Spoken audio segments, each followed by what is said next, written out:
This is Joseph from the SALT team. In the video I'm doing today, I want to show you some of the resources and a bit give you a walkthrough of the SALT Autofi repository, which is a repository where you can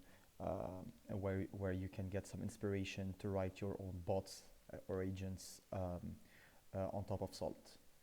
So this code base is meant just as a collection of examples that show you sample implementations of a couple of bots that automate certain actions. So we'll see how in today's video we'll see how we're gonna set up a bot on the Autofi repo, one of the example bots, to sweep a deposit and stake it in a staking protocol.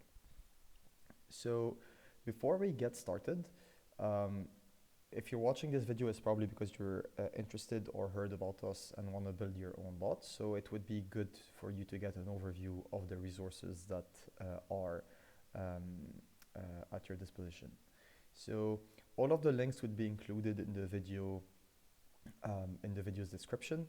So the first one obviously is the link to the SALT Autofi repository. This is where we are currently. And other links that are important and of use to you will be the NPM link to the SALT SDK, which is what you'll be leveraging to write your own bot. This abstracts a lot of the smarts and the business logic that you need to do in order to interact with SALT. And if you're dabbling with the SDK for the first few times, what you'll definitely want to check is the developer's documentation, which is available at the link here. I'll go over there, and here you'll be able to get a great overview of all of the SALT concepts and understand how to use SALT properly. We have a lot of code examples. Some of them are here is a very small example in the NPM description, and the SALT Autofi repo is really a gold mine of examples that are built on top of the SALT SDK. So without further ado, let's get going. And I've already cloned this repository, so we'll go over to my SALT Autofi repo. And this is where you will land the first time you clone that repository. And the first thing you're gonna want to do is to set up your environment file. I've already set up mine, but let me give you a walkthrough of a couple of variables that you'll have to set up. So first of all, you're gonna wanna add the private key of the account or of the wallet you're gonna use as a bot. So a bot is just a regular EOA. So you can take an EOA you have from MetaMask. You can generate one using a Web3 library like Ethers.js, whatever suits you. But in all cases, at the end of the day, what you want is to put the private key of that EOA right here. And this will be the identity, or like the address that will point to your bot, and is what your bot will be known as. So the two other variables you're going to want to set are the orchestration network and the broadcasting network. What are these? SALT uses decentralized MPC protocol, so interactions are, or if you account management or orchestration of transactions and actions directly on the wallet, they go through a smart contract, and it's a smart contract per SALT account. So every SALT account has its own dedicated smart contract, and this all happens on Arbitrum or Arbitrum Sepolia, depending on if you're using our mainnet or our testnet. So although the orchestration happens on Arbitrum Sepolia, you can broadcast a transaction on any EVM network and soon on the Solana ecosystem.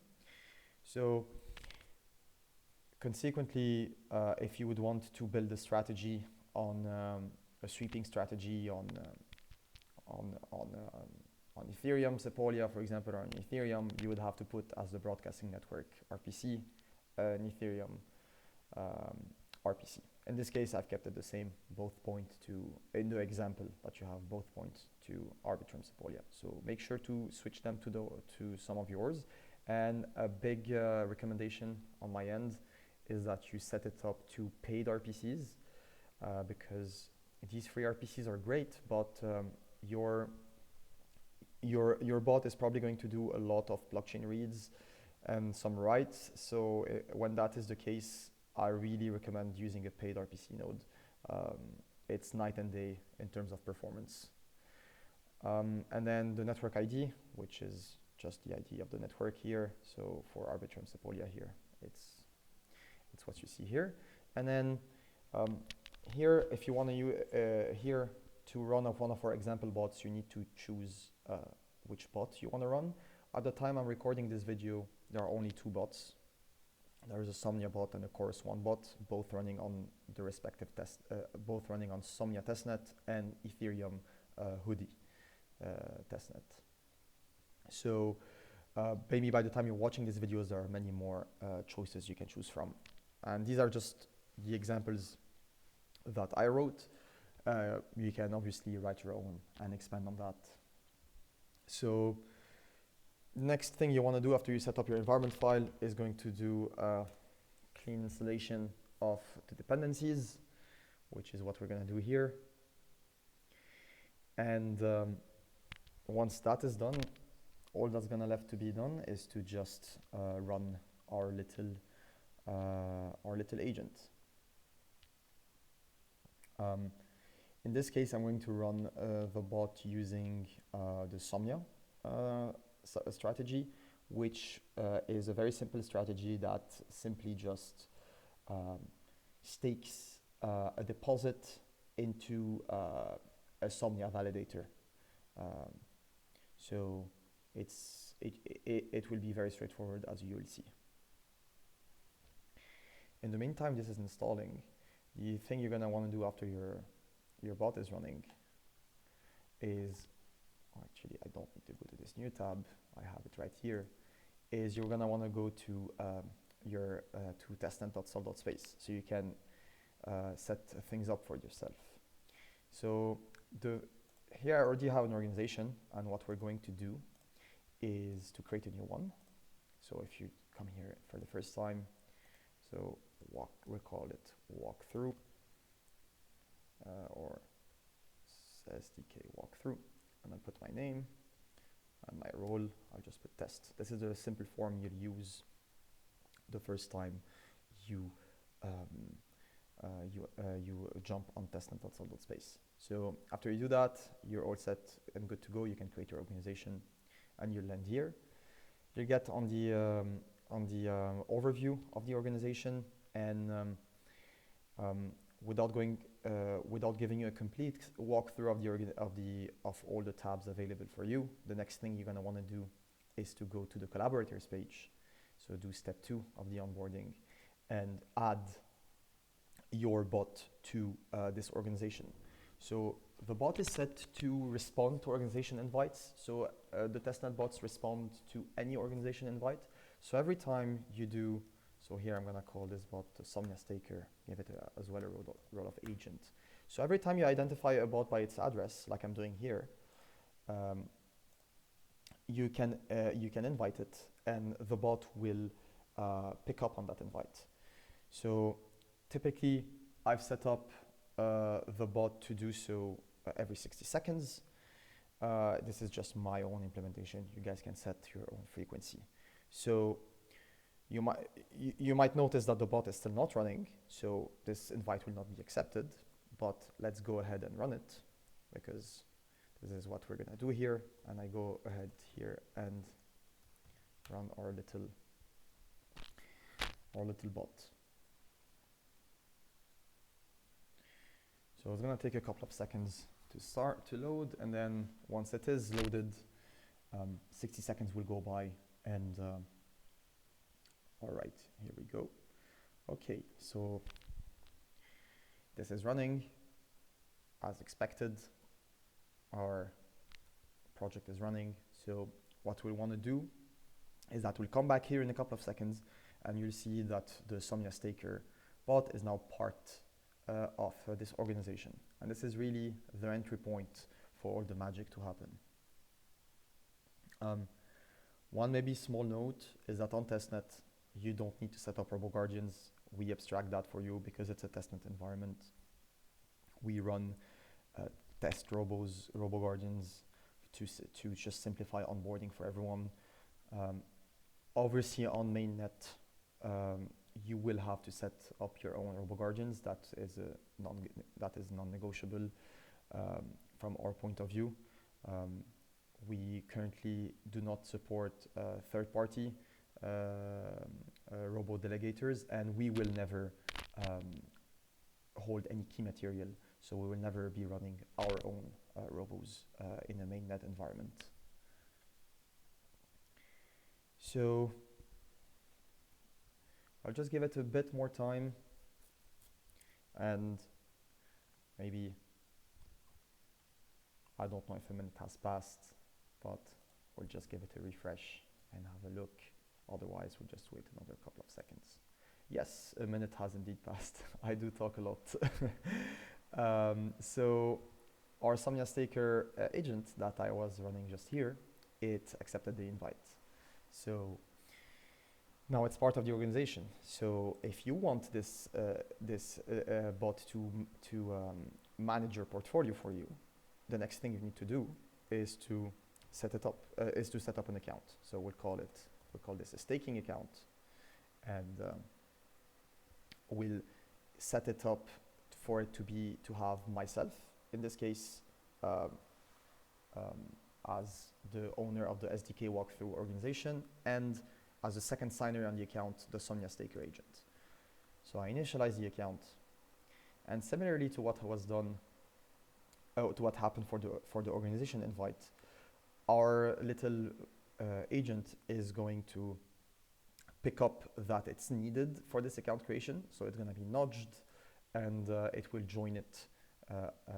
It will join me for this account creation, basically. And you'll see that in just a matter of minutes, we're going to be able to complete that account. So you see everyone is in the huddle, especially our Somnia Staker agent. So I go ahead and do the next step. And you might notice that I'm not really explaining what are the steps of the account creation, what is happening, because this is not really the purpose of this video, and it's already been running for 12 minutes. So you can understand it broadly in this case, if I don't want to be too specific, as it's a series of steps where cryptographic material is exchanged between the different signers on the MPC wallet, and at the end what you obtain is an EOA account, and you obtain a public key that you can use to reference that account, and you obtain a complete and set account. If you have any questions on the account creation specifically, on what happens under the hood, you can always reach out to me or to anyone else in the SALT team, and we will be more than happy to give you a very detailed explanation of what's happening. So that's it. I launched the account. This is all it took. I hit confirm.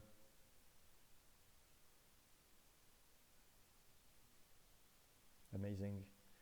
So here we go. This is our account. When you create an account, you will land on this account dashboard page, and you'll see a list of the networks we have here. They're all Testnet networks. You'll see importantly that the two signers on this account are, the two proposers on this account are myself and the Somnia Staker bot.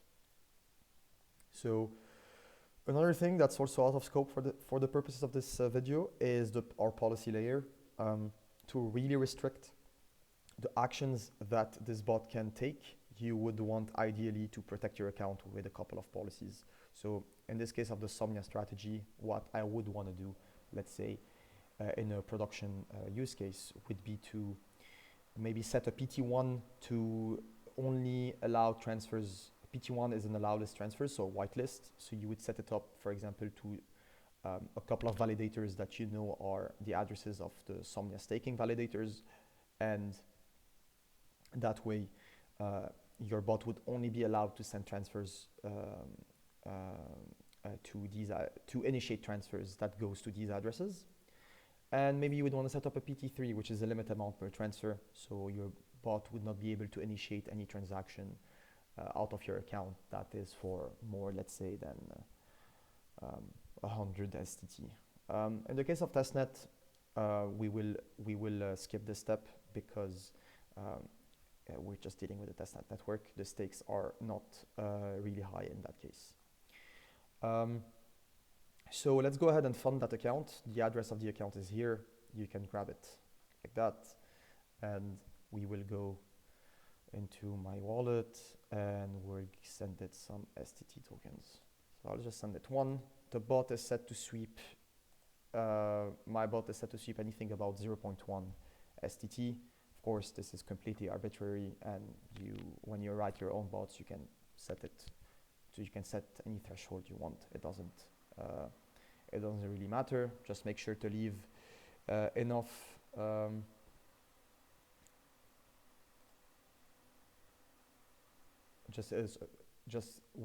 Make sure to leave enough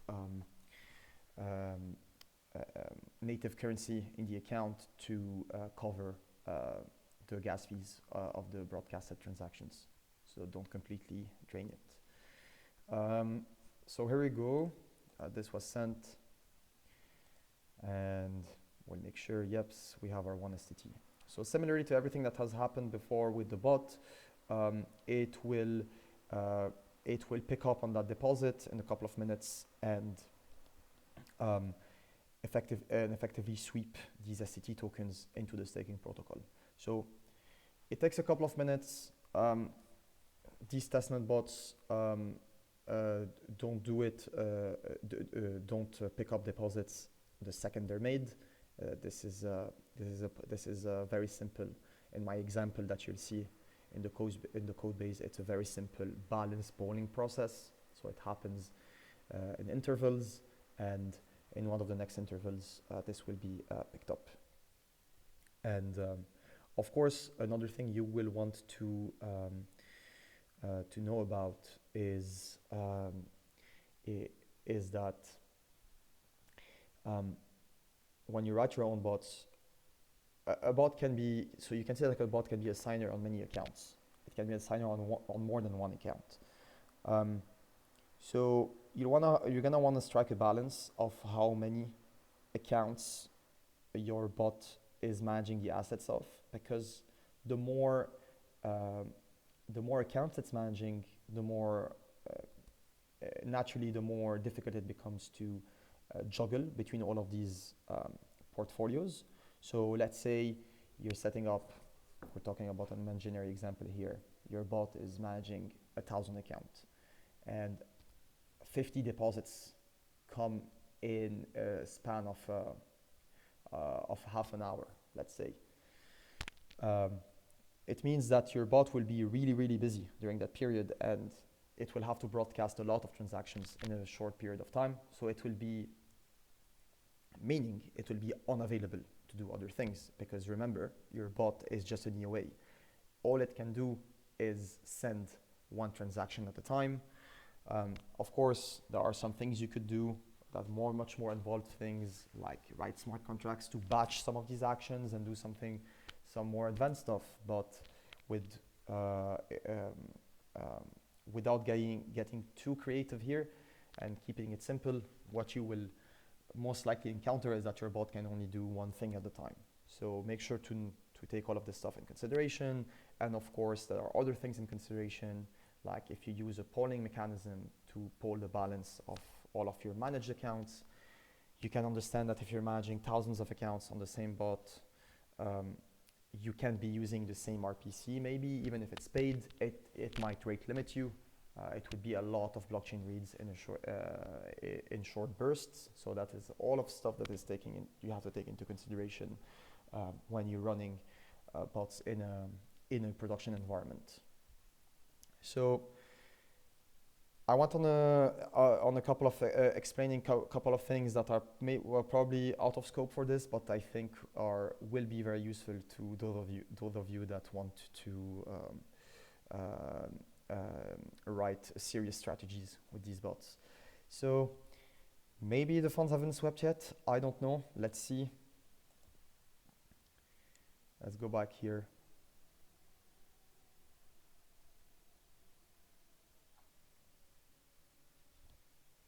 Yes, they have been swept. So we have 0.1 STT here. And if we go here, so I was telling you previously that everything above 0.1 STT will be swept. So I sent one, so everything above that was swept. And I will go to the Explorer and check this out. Yeah, I can see two transactions. The first one was to fund that account. Yeah, that was 5 minutes ago. And 3 minutes ago, that was a contract call made to the Somnia validator here. So this concludes this little walkthrough that I wanted to give you about the SALT SDK and the things you can do with it. I hope this was really helpful. And of course, if you have any questions, please do let me know. And stay tuned for more content to appear and more examples, more tools for you to really build amazing things on top of SALT.